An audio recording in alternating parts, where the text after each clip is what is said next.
Bem-vindos a mais uma porção da Bíblia. Dia 58, Mateus capítulo 6, versículos 19 ao 34. Não ajuntem riquezas aqui na terra, onde as traças e a ferrugem destroem, e onde os ladrões arrombam e roubam. Pelo contrário, ajuntem riquezas no céu, onde as traças e a ferrugem não podem destruí-las, e os ladrões não podem arrombar e roubá-las. Pois onde estiverem as suas riquezas, aí estará o coração de vocês. Os olhos são como uma luz para o corpo.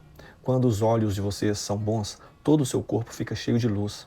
Porém, se os seus olhos forem maus, o seu corpo ficará cheio de escuridão. Assim, se a luz que está em você virar escuridão, como será terrível essa escuridão? Um escravo não pode servir a dois donos ao mesmo tempo, pois vai rejeitar um e preferir o outro, ou será fiel a um e desprezará o outro. Vocês não podem servir a Deus e também servir ao dinheiro.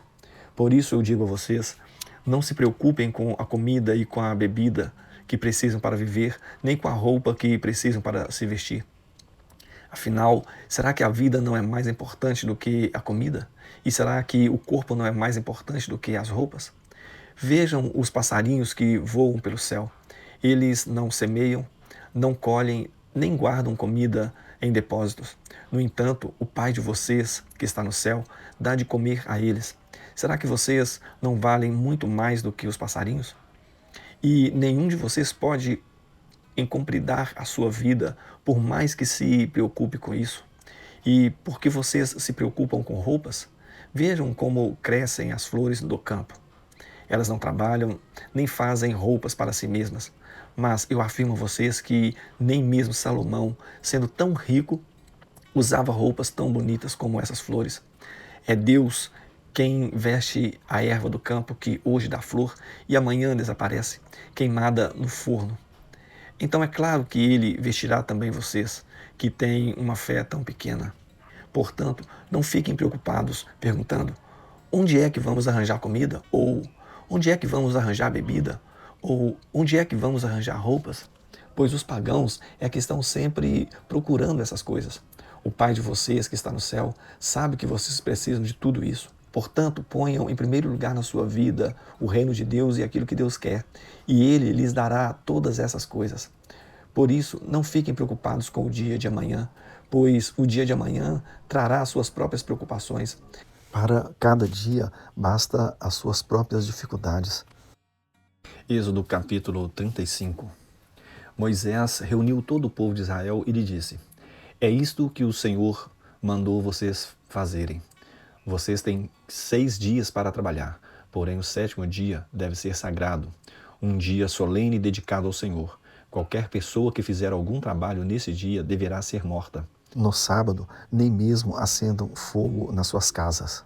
Moisés disse a todo o povo de Israel: é isto o que o Senhor ordenou. Façam uma oferta ao Senhor. Quem quiser fazer isso, deverá trazer uma oferta de ouro, prata ou bronze, fios de lã azul, púrpura e vermelha, linho fino, tecido feito de pelos de cabra, peles de carneiro tingidas de vermelho e peles finas, madeira de acácia, azeite para lamparinas, especiarias para a preparação do azeite de ungir e para o incenso de cheiro agradável, pedras de ônix e outras pedras de valor para serem colocadas no manto sacerdotal e no peitoral do grande sacerdote.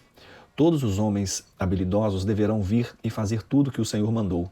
Isto é, a tenda, as suas coberturas, a de dentro e a de fora, os prendedores, as armações, as travessas, os postes e as bases, a arca da aliança, os seus cabos de madeira, a sua tampa e a cortina para separar o lugar santíssimo do lugar santo, a mesa, os seus cabos e todo o seu equipamento, os pães oferecidos a Deus, o candelabro e o seu equipamento, as lamparinas com o seu azeite, o altar de queimar incenso e os seus cabos, o azeite de ungir, o incenso cheiroso, a cortina para a entrada da tenda, o altar de queimar as ofertas e a sua grelha de bronze, os cabos e o resto do equipamento do altar, a pia com o seu suporte, a cortina do pátio, os seus postes e as suas bases, a cortina da entrada do pátio, as estacas e as cordas da tenda, e as estacas e as cordas do pátio, e as roupas que os sacerdotes usarão quando servirem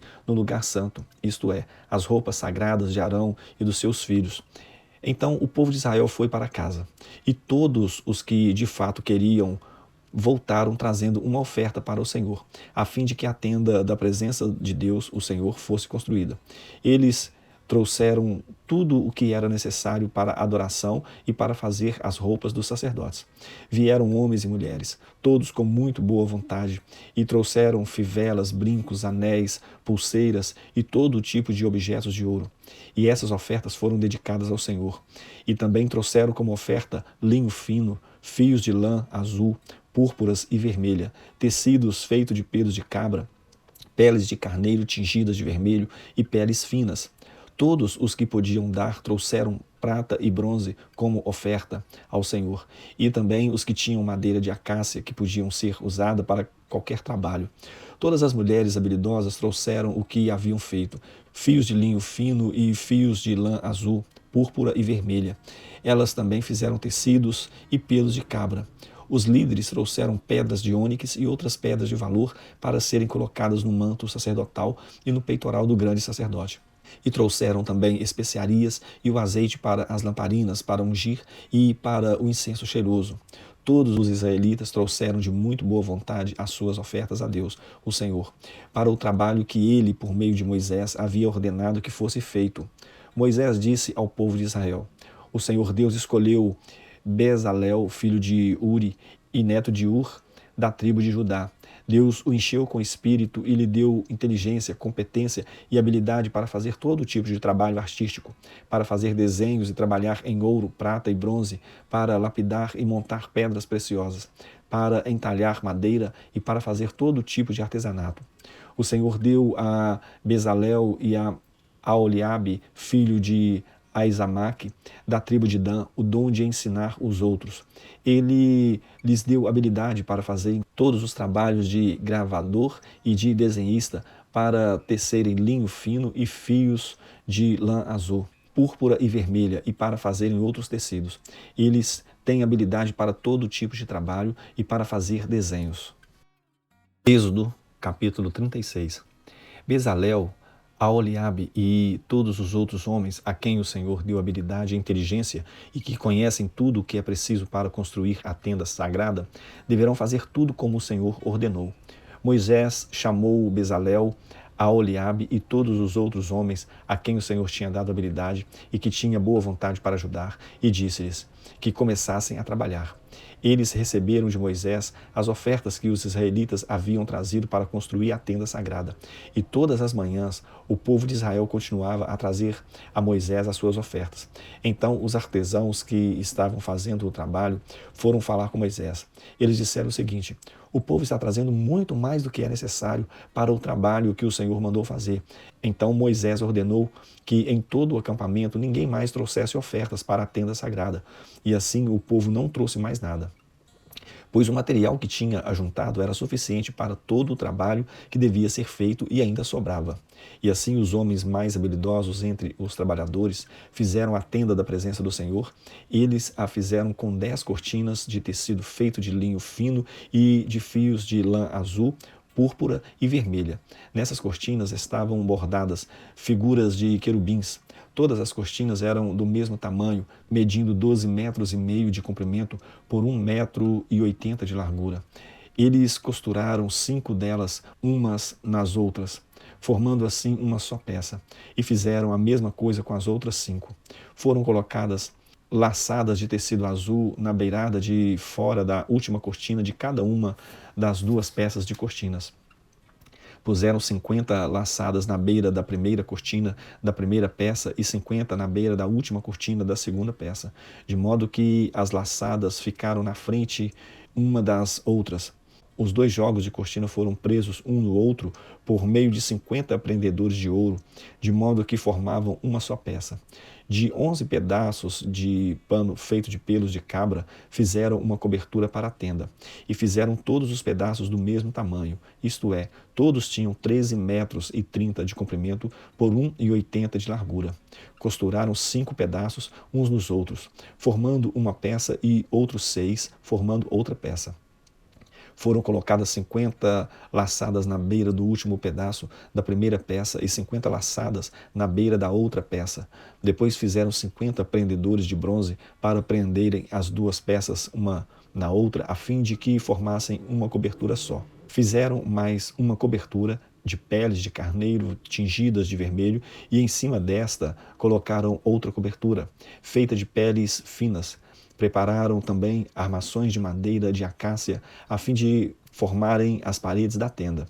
Cada uma das armações media 4,45 metros de altura por 67 centímetros de largura. Em cada armação havia 2 encaixes para juntarem uma à outra. Todas as armações tinham esses encaixes. Fizeram 20 armações para o lado sul, e debaixo dessas 20 armações puseram 40 bases de prata, 2 debaixo de cada armação, para firmarem os seus 2 encaixes. E para o lado norte da tenda fizeram 20 armações e 40 bases de prata, 2 para cada armação.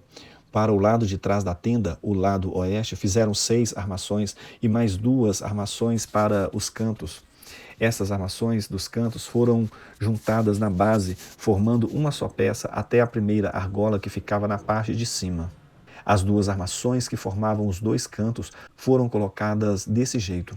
Assim, havia 8 armações e 16 bases de prata, 2 para cada armação. Em seguida, prepararam 15 travessas de madeira de acácia, 5 para as armações de um lado da tenda, 5 para as armações do outro lado e 5 para as armações do lado oeste, na parte de trás. A travessa do centro passava a meia altura entre as armações, de um lado da tenda até o outro. Revestiram de ouro essas armações e puseram nelas argolas de ouro, por onde passavam os cabos, que também foram revestidos de ouro. Fizeram também uma cortina de tecido feito de linho fino e de fios de lã azul, púrpura e vermelha, e bordada com figuras de querubins. Para segurarem essa cortina, foram feitos 4 postes de madeira de acácia revestidos de ouro. Os prendedores das cortinas eram de ouro, e as 4 bases dos seus postes eram de prata. Para a entrada da tenda foi feita uma cortina de tecido feito de linho fino e de fios de lã azul, púrpura e vermelha, e enfeitada com bordados. Para segurarem essa cortina, foram feitos 5 postes com prendedores, e revestiram de ouro a parte de cima dos postes e os postes das cortinas, e foram feitas 5 bases de bronze para os postes. Provérbios capítulo 16.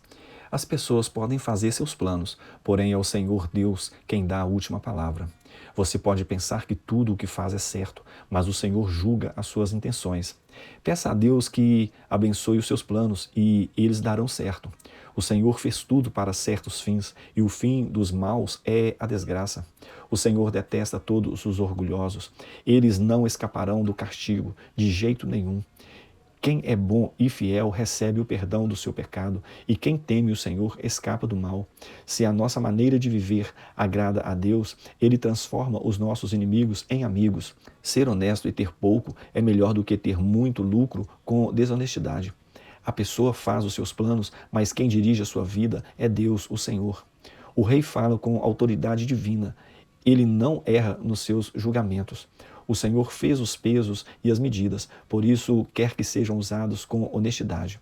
Os reis não toleram o mal, porque o que torna forte um governo é a justiça. O rei se alegra em ouvir a verdade e ama os que dizem coisas certas. Quando o rei fica com raiva, há perigo de morte, mas o sábio o acalma. Quando o rei fica contente, há vida. A sua bondade é como a chuva da primavera. É melhor conseguir sabedoria do que ouro. É melhor ter conhecimento do que prata. As pessoas honestas se desviam do caminho do mal. Quem tem cuidado com a sua maneira de agir salva a sua vida. O orgulho leva a pessoa à destruição e a vaidade faz cair na desgraça. É melhor ter um espírito humilde e estar junto com os pobres do que participar das riquezas dos orgulhosos. Quem presta atenção no que lhes ensinam terá sucesso. Quem confia no Senhor será feliz. Quem tem coração sábio é conhecido como uma pessoa compreensiva.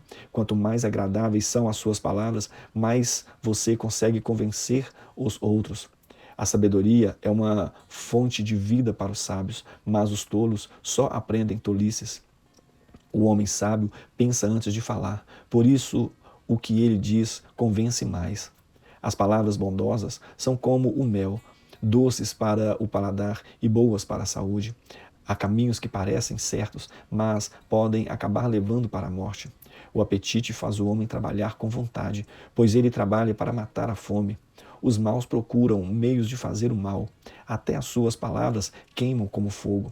Os maus provocam discussões e quem fala mal dos outros separa os maiores amigos. O homem violento engana os seus amigos e os leva para o mau caminho. Cuidado com quem sorri e pisca maliciosamente. Essa pessoa está com más intenções. Uma vida longa é a recompensa das pessoas honestas. Os seus cabelos brancos são uma coroa de glória. Vale mais ter paciência do que ser valente. É melhor saber se controlar do que conquistar cidades inteiras. Os homens jogam os dados sagrados para tirar a sorte, mas quem resolve mesmo é Deus, o Senhor.